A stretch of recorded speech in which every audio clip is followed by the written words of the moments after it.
Et vous? Oui, vous là, qui nous écoutez à la radio. On se connaît depuis longtemps, non? On rigole et on pleure ensemble. On vit de grands moments et on écrit l'histoire. Dans cette période particulière, nous sommes toujours là pour vous accompagner et vous pouvez toujours compter sur nous, plus que jamais. On vous divertit et on vous informe quotidiennement sur notre monde qui change. Et votre radio aussi évolue. Elle s'écoute partout, tout le temps, en DAB+, sur Internet ou via votre smartphone. Comme 3 500 000 Belges francophones qui lui font confiance chaque semaine, merci d'écouter la radio.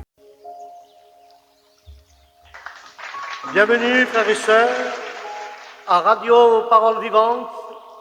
Et aujourd'hui, le thème du jour, nous allons parler toujours sur ce thème, l'homme appelé Jésus-Christ.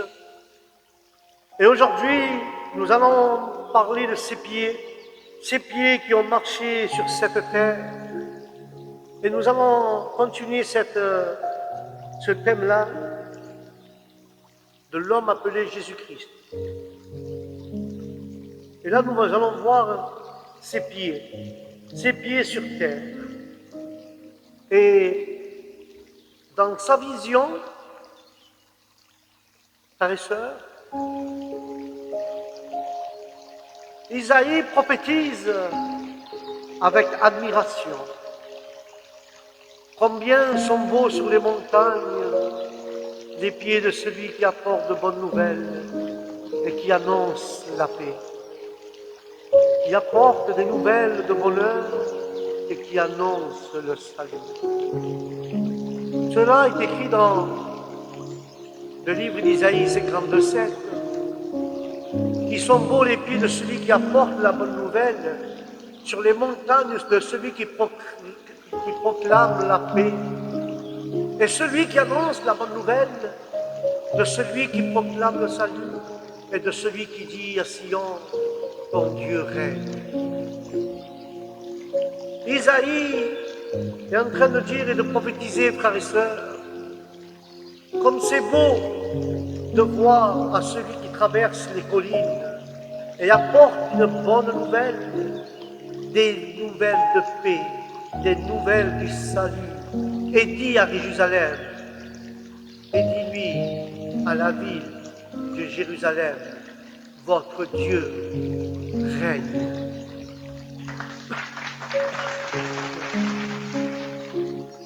Et là, l'évangile proclame la liberté à ceux qui sont liés par la peur. Que ceux qui sont fatigués et accablés par le poids du péché trouvent un soulagement en Jésus-Christ et qu'ils se débarrassent de la poussière de leurs doutes et de leur peur et leur dénouant, leur lien. Car le prix de notre salut est payé par le Rédempteur. Ce n'était ni de l'argent, ni de l'or, ni des choses périssables, mais son sang précieux au nom de Jésus.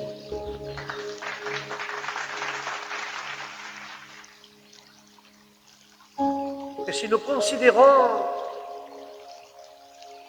la gratuité de ce salut et combien les péchés sont nuisibles pour la consolation temporelle, nous valorisons davantage, frères et sœurs, la rédemption qui est en Christ.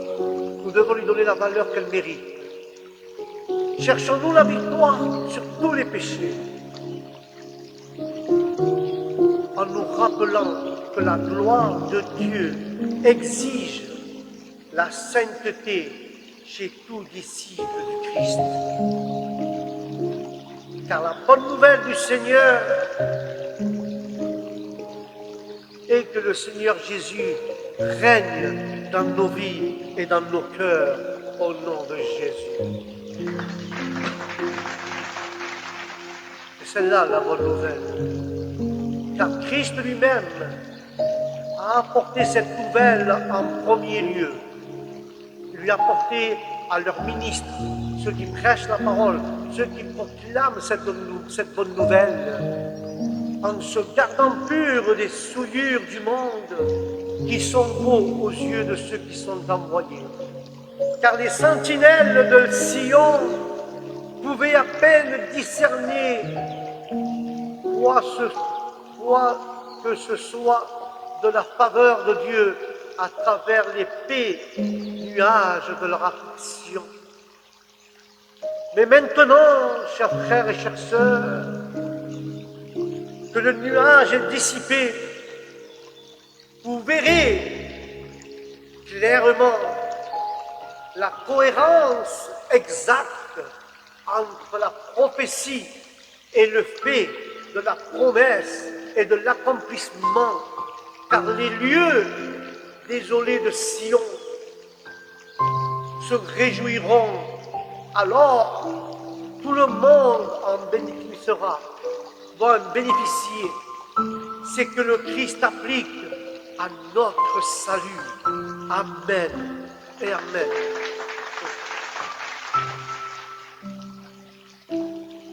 Babylone n'est pas un endroit que les Israélites, c'est un appel à tous ceux qui sont esclaves du péché, qui sont esclaves du diable, qui sont esclaves de Satan, à utiliser la liberté que le Christ proclame. Ces gens-là qui sont esclaves du péché et du diable, Dieu les proclame qu'il y a liberté en Jésus-Christ. Alors ils allèrent, ils partèrent, et ils sont partis avec une hâte, une diligence, sans perdre de temps, ni retarder. Mais ils allèrent, ils n'allaient pas partir avec une hâte méfiante, non. Ceux qui suivent le chemin du devoir sont sous la protection spéciale de Dieu. Celui qui croit, cela ne précipitera pas par peur. Celui qui croit en Jésus-Christ, il ne périssera point, sinon il sera sauvé au nom de Jésus.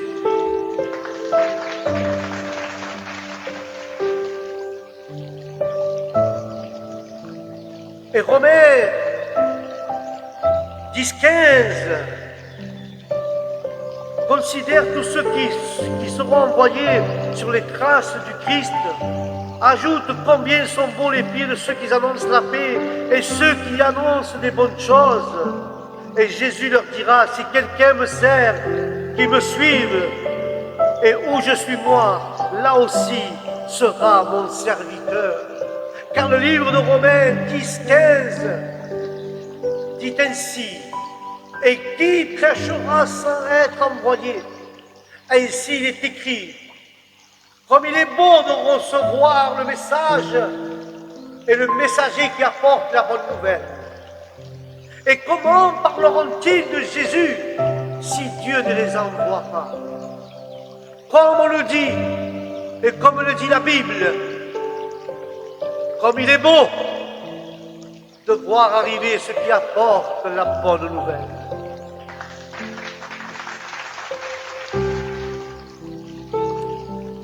Et comment donc appelleront-ils? Et comment croiront-ils? Et comment entendront-ils sans que personne ne les prêche? Et comment prêcheront-ils s'ils ne sont pas envoyés? Cela vaut la peine de dire, il est vrai que le même Seigneur qui est au-dessus de tout est également riche envers tous ceux qui l'invoquent. Mais cet appel implique la foi. Et croire implique entendre. Et entendre implique la prédication. Et prêcher implique une mission de prédication au nom de Jésus.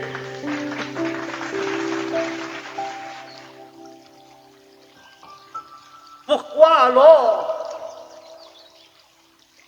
prenez-vous si mal, ô enfants d'Abraham, qu'en obéissance de notre vision céleste, nous prêchons parmi les païens, parmi les richesses insondables, de Christ. Et comme il est écrit dans la Bible, comme ils sont beaux les pieds de ceux qui proclament l'Évangile, des bonnes choses. Et tout le chapitre du livre d'Isaïe cite ceci, que les trois qui le suivent sont si richement messianiques qu'il ne le fait aucun doute que la bonne nouvelle mentionnée ici annonce une délivrance plus glorieuse que celle de Juda. Car Juda obtient de la captivité babylonienne et que les pieds même de ceux qui annoncent sont appelés beaux. Mais l'amour de leur proclamation, alléluia,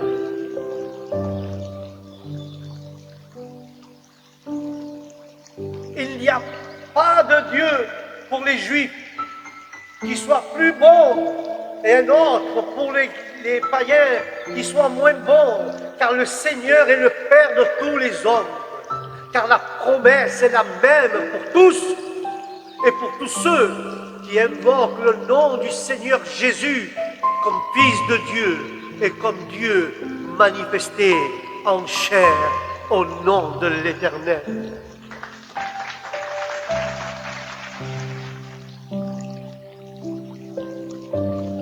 Tous les croyants de cette classe invoquent le Seigneur Jésus et personne d'autre ne le fera humblement ou sincèrement. Mais comment quelqu'un qui n'a pas entendu parler de lui pourrait-il invoquer le Seigneur Jésus, le divin Sauveur? Est-ce que la vie d'un chrétien, sinon une vie de prière, cela montre que nous sentons notre dépendance à son égard et que nous sommes prêts à nous abandonner à lui et que nous attendons de lui avec confiance tout ce qui nous appartient au nom de Jésus.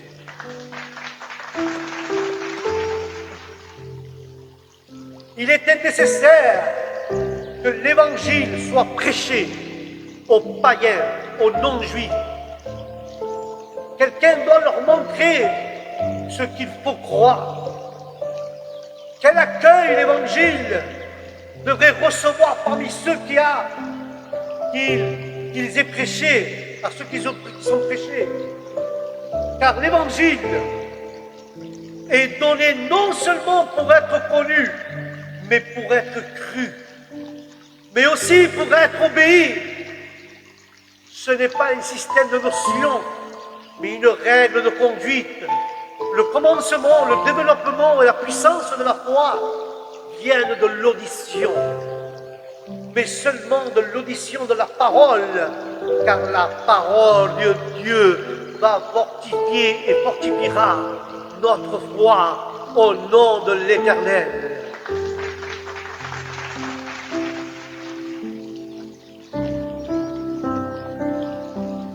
Et dans l'évangile de Jean, en terminant son évangile, l'apôtre nous montre, frères et sœurs, quelque chose de merveilleux. L'apôtre nous montre, Pierre et lui-même se lève et le suit en répondant, toi, suis-moi, du Seigneur.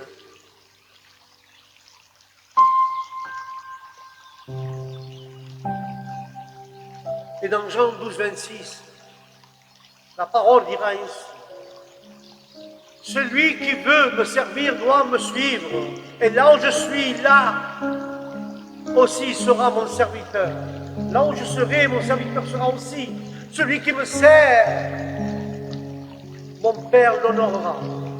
Et si un d'entre vous veut me servir, il doit obéir. Et là où je serai, ceux qui me servent seront là aussi, et mon Père les récompensera. Alléluia. car le grand désir de notre âme sera de recevoir Jésus en participant aux saintes ordonnances et particulièrement à la Pâque, car l'évangélique, soyez-le et voyez-le comme le nôtre, avant et ayant la communion avec lui, en tirant de lui la grâce que Dieu nous apporte. Car l'appel aux païens a magnifié le Rédempteur, car une graine de blé ne produit que si elle est enterrée. Ainsi le Christ aura pu posséder seul sa gloire céleste, sans devenir homme, ou bien après avoir assumé la nature humaine. Il aurait pu entrer seul au ciel par sa parfaite justice, sans souffrance ni mort. Mais alors, aucun pécheur du genre humain n'aurait pu être sauvé. Car le salut de nos âmes, jusqu'à maintenant et jusqu'à la fin des temps,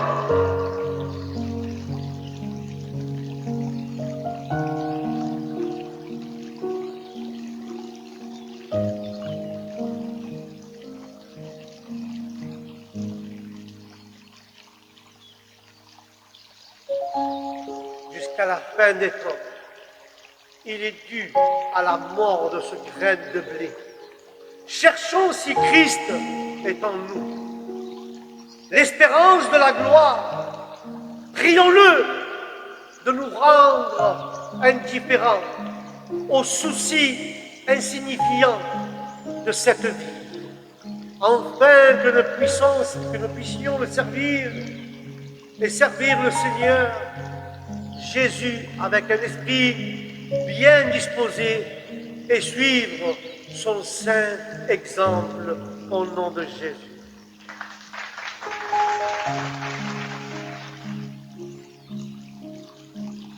La gloire est à toi, Seigneur.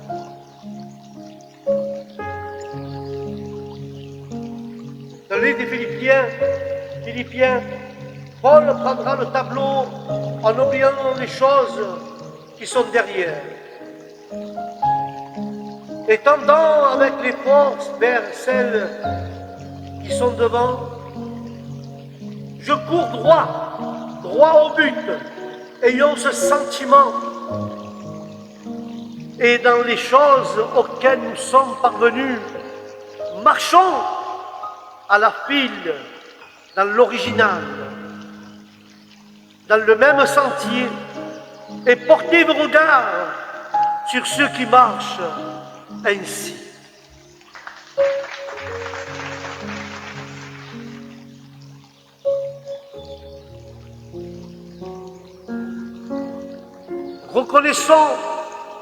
Reconnaissons-nous, frères et sœurs, humblement, que bien des fois le Seigneur a dû laver nos pieds par sa parole pour que nous ayons une part avec lui et que nous puissions le suivre. Car le livre de Jean 13:8, l'évangile de Jean dit: non, Pierre a protesté, tu me laveras jamais les pieds. Si je ne les lave pas pour toi, tu n'auras aucune part avec moi. Et quand Pierre lui dit cela, je ne te laisserai jamais, Seigneur, que tu me laves les pieds.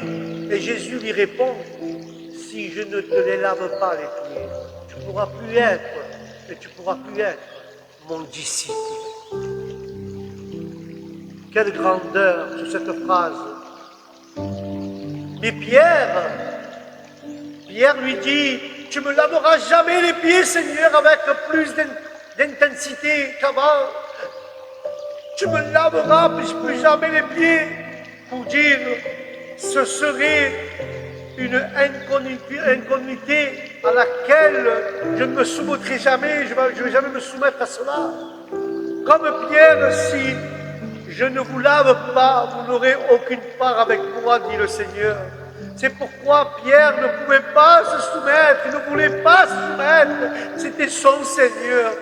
C'était son Seigneur. Lui, il voulait servir le Seigneur. Il devait être serviteur de Dieu. Mais pas que Jésus soit son serviteur.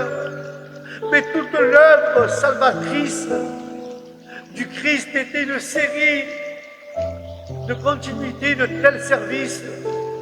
Un service qui complète par le plus sacrificiel et le plus transcendant de tous les services.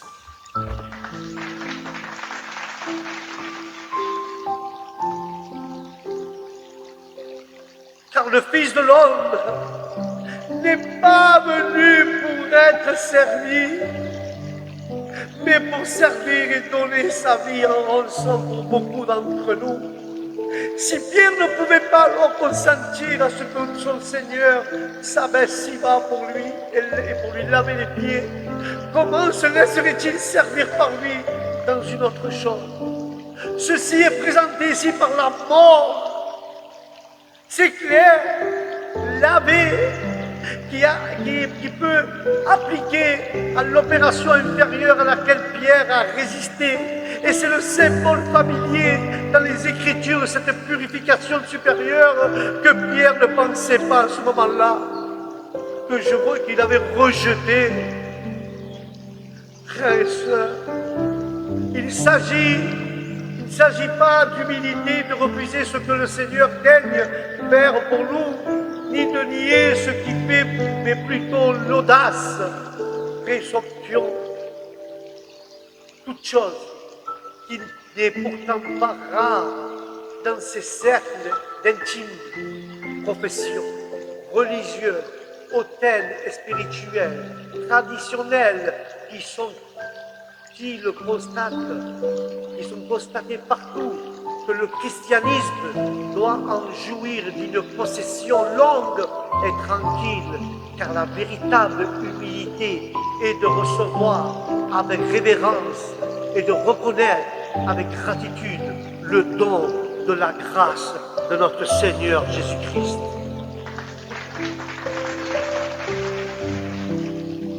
La gloire est à toi. Car notre Seigneur Jésus a un peuple dans le monde qui est le sien. Alléluia. Et il les a achetés et il les a payés cher. Il les a mis de côté pour lui-même. Et ils se soumettent à lui comme un peuple particulier. Ceux que le Christ aime, il les aime au maximum. Rien ne peut les séparer. Le vrai croyant ne peut pas être séparé de l'amour que Dieu a pour nous. Et rien ne peut nous séparer, ni la profondeur, ni la largeur, ni la hauteur nous peut séparer de l'amour de Jésus.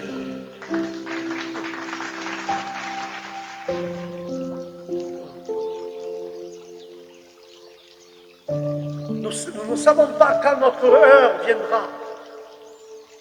Donc ce que nous devons faire pour nous y préparer constamment ne doit jamais être laissé de côté. Nous ne pouvons pas savoir à quel point le diable a accès au cœur des hommes. Mais certains péchés sont inexcusablement pécheurs.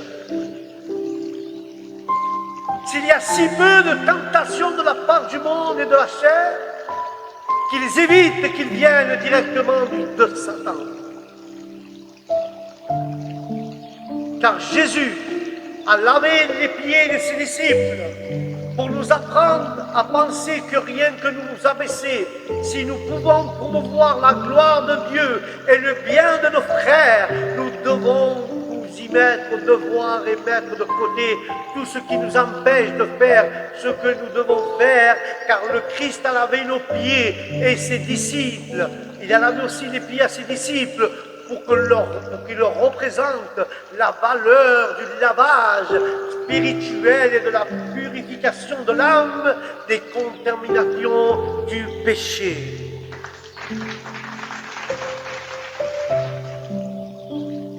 Notre Seigneur Jésus fait beaucoup de choses dont même ses disciples ne connaissent pas.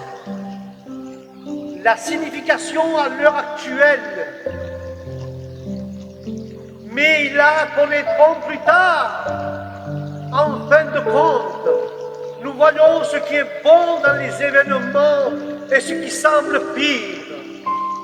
Ce n'est pas de l'humilité mais de l'incrédulité que de rejeter l'offre de l'Évangile comme si elle est trop riche pour nous ou trop bonne nouvelle pour être vraie. Car tous ceux qui sont spirituellement lavés par Christ ont une part avec lui et eux seuls. Tout ce que le Christ reconnaît et sauve, il justifie et sanctifie. Pierre soumet plus que nécessaire.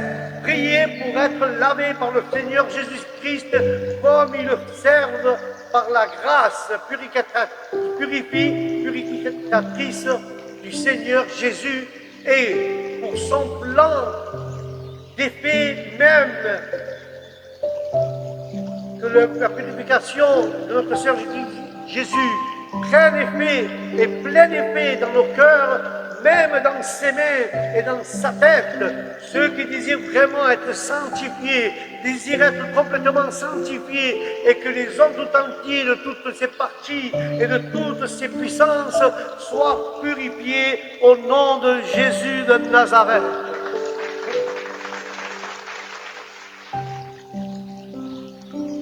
Car le vrai croyant est ainsi lavé lorsqu'il reçoit Christ pour son salut. Voyez ensuite, frères et sœurs, voyez ensuite quel doit être le soin quotidien de ceux qui en parlent. Et par grâce sont dans un état justifié, c'est-à-dire se laver les pieds, nettoyer la culpabilité quotidienne. Soyez vigilants contre toutes les choses contaminantes. Cela devrait nous rendre extrêmement prudents. Grâce au pardon d'hier, nous devons être fortifiés contre la tentation de ce jour. Lorsque des hypocrites sont découverts, cela ne va pas être une surprise ni une cause de trébuchement pour nous. Non, nous devons regarder, frères et sœurs, nous devons regarder la leçon que le Seigneur Jésus enseigne ici. Les devoirs sont mutuels. Nous devons accepter l'aide de nos frères et nous devons leur apporter de l'aide, car nous voyons notre Maître servir aux disciples. Nous pouvons de voir combien il est gênant pour nous de dominer, et le même amour qui conduit le Christ à sauver, à réconcilier ses disciples alors qu'ils étaient ennemis, l'influence toujours. Laisse-moi te dire, laissons-nous conduire par l'amour du Seigneur Jésus-Christ pour pouvoir réconcilier nos frères et sauver nos frères qui ne connaissent pas à Jésus-Christ.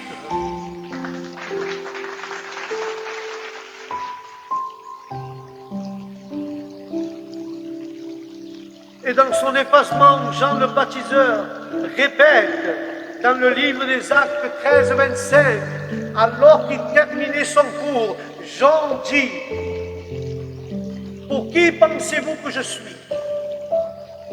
Ne suis-je pas celui-là? Regarde, après moi vient celui que je suis même pas digne de dénouer ses sandales. » Alors que Jean était sur le point de mourir, il dit aux Israélites: « Je ne suis pas le Messie que Dieu vous a promis. Celui-là viendra plus tard, et je ne mérite même pas d'être son esclave. »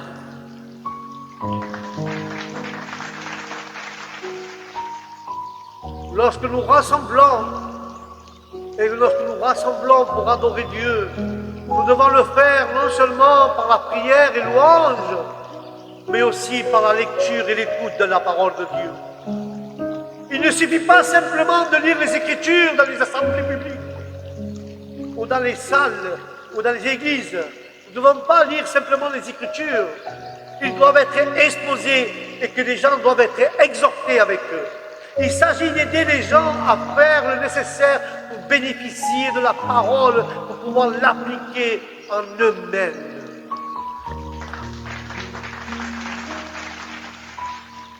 Alléluia.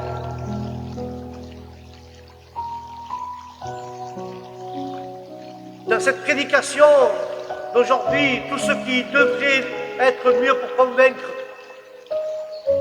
comme Jésus a convaincu les Juifs de recevoir et d'embrasser le Christ comme le Messie, promis et abordé, chaque opinion, aussi brève ou faible soit-elle, sur la relation du Seigneur avec son Église, nous rappelle sa miséricorde et sa patience, ainsi que l'ingratitude et la persévérité de l'homme. Mais aujourd'hui, reçois cette prédication qui pourra te convaincre d'embrasser dans tes bras le Seigneur Jésus-Christ et pouvoir faire partie de la relation avec Jésus, le Seigneur et son Église.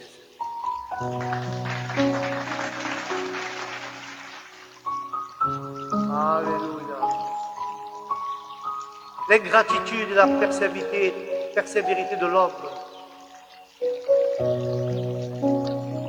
ne veut jamais suivre les pas de notre Seigneur.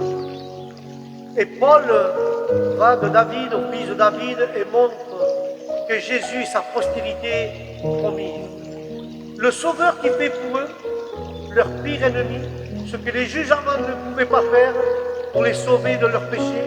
Lorsque les apôtres prêchaient le Christ comme Sauveur, ils étaient loin de cacher sa mort, à tel point qu'ils prêchaient toujours le Christ crucifié.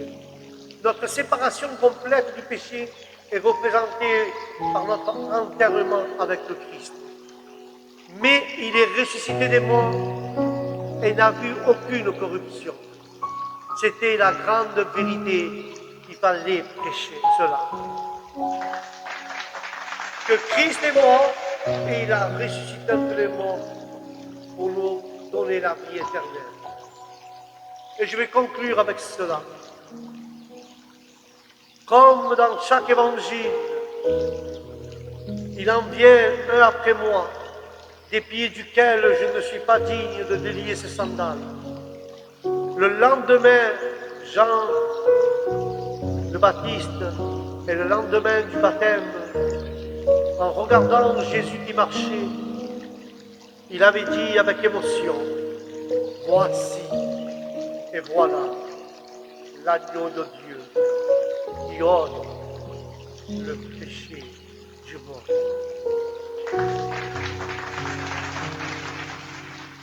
Et à travers tous les évangiles, nous pouvons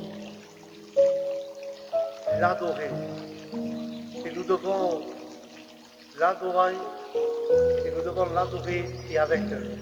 Et nous pouvons avec adoration, nous pouvons faire avec adoration considérer cette marche que Jésus a fait pour nous. Il est venu sur terre, il a rendu la vue aux aveugles, il a donné l'ouïe aux sourds, il a ressuscité la fille de Jairus, il a fait parler un sourd et muet.